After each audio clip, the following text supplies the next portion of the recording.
mais salaamaaleykum gars yi salaamaaleykum dama génnoon caga Allemagne bi Roxy sama more baa ngi nii de mu naal bu tey bi kawaay amoore bii rafetaay mais nag Roxy xale yi nee nan bu fekkee dangay live nga wane sa kanam waaye ñu xool sa ñaawaay tey live nga dégg naa lu ne nga wax ko te mënoo am 3000 personnes nga jël soko mu lay sodde maa ngi ñëw ubbi seen defal ndey bu baax ba nga xam ne réew mi mën na ni topp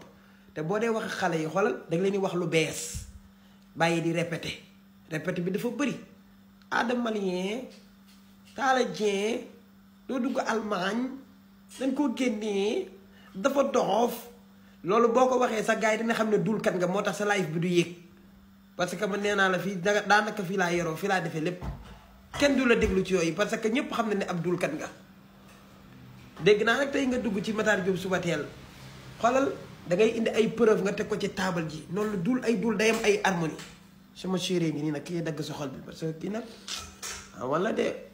Roxy kii maa ngi ñëw live nag pour ubbi sa lëfal ndey gars yi ba ci kanam dégg nga